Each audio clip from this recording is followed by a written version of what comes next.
एक आदमी था। उसने एक रस्सी से बड़े पत्थर को बांधा और उसे कुएं में फेंक कर ऊपर उठने वाले पानी की छींटों से अपना सिर धोना चाहता था। लेकिन वह बार बार कोशिश करता, पर पानी उसके सिर तक पहुंचता ही नहीं था। शायद कोण सही नहीं था। फिर वह सीधे कुएं के ऊपर खड़ा हो गया। पत्थर नीचे गिरता, पानी ऊपर आता, लेकिन पानी सिर पर नहीं, बल्कि सीधे उसकी पीठ और पीछे वाले हिस्से पर लगता। अपने सिर को धोने की जिद में वह रोज अभ्यास करता रहा, दिन में भी, रात में भी। कुछ ही महीनों में उसने पानी की छींटों के कोण को नियंत्रित करना सीख लिया। अब वह अलग अलग अंदाज में सिर धो सकता था, खड़े होकर, बैठकर, झुककर, एक पैर पर कूदकर, यहां तक कि वह पानी की ऊंचाई और ताकत भी नियंत्रित कर सकता था। धीरे धीरे उसकी ताकत इतनी बढ़ गई कि कई 100 किलो के पत्थर को भी आसानी से उठा लेता था। एक दिन आखिरकार उसका सिर बिल्कुल साफ हो गया, लेकिन वह भूल गया था कि उसके असली बाल पीले थे। उसने पहले ही झूठ बोला था कि मैं यंग हूं, लेकिन मेरे बाल सफेद हैं, इसलिए मैंने उन्हें काला रंग दिया है। जब उसके बालों का रंग पकड़ा गया, तब उसे अपने झूठ का याद आया। अब मंदिर के फांगजांग यानी साधु सांदे ने उसका नकली बाल निकाल दिया और कहा, अब तुम शाओलिन मंदिर के छिछिया कमरों के लिए सभी बांस की झोपड़ियां बनाओ, फिर मैं तुम्हें कुंग फू सिखाऊंगा। गांव वालों के लिए न्याय पाना उसका लक्ष्य था, इसलिए उसने मेहनत करना स्वीकार कर लिया।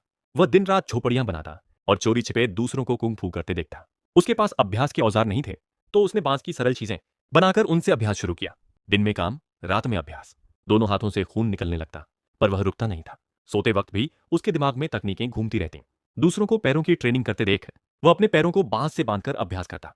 काम करते करते भी लोग लकड़ी के पुतलों पर वार करते, तो वह बांस के खंभों पर मारता। धीरे धीरे उसकी गति, ताकत और संतुलन बढ़ता गया। उसे पता ही नहीं चला कि वह शाओलिन की 36 कक्षाओं का लगभग सारा मार्शल आर्ट सीख चुका है।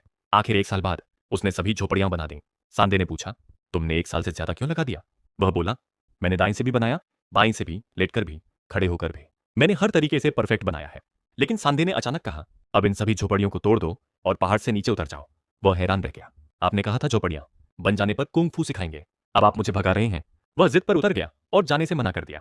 सांदे मजबूर हुए और उससे लड़ना पड़ा, पर जो भी चाल सांदे चले, वह उन सबको आसानी से रोक लेता। सांदे समझ गए, ये लड़का 36 कक्षाओं की पूरी कला सीख चुका है, बस उसे खुद एहसास नहीं है। दरअसल सांदे ने शुरुआत से ही उसकी प्रतिभा पहचान ली थी, इसलिए पहले उसे पानी के छींटों से बुनियादी ट्रेनिंग दी, फिर झोपड़ियां बनवाकर 26 कक्षाओं की हर कला को परोक्ष रूप से सिखाया। उस युवक को नीचे भेज दिया गया। गांव पहुंचा तो देखा, काले दिल मालिक ने मजदूरों को घरों से निकाल दिया था, कई को पीटा भी था। गांव वाले दौड़कर पूछते हैं, क्या तूने कुंग फू सीख लिया? वह कहता है, नहीं, मैं कुछ नहीं सीख पाया। एक आदमी ने उसका मजाक उड़ाया। गुस्से में उसने उसे पकड़कर दूर फेंक दिया। सब समझ गए कि यह साधारण ताकत नहीं है। लोगों ने उसे परखने की सोची, और वह अकेला ही कई आदमियों को आसानी से गिरा देता है। अब उसे खुद विश्वास हो गया, वह सच में शाओलिन का उस्ताद बन चुका है।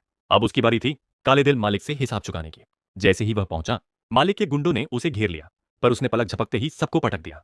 फिर अपनी पुरानी तकनीक का इस्तेमाल कर गुंडों को बांस की झोपड़ी की तरह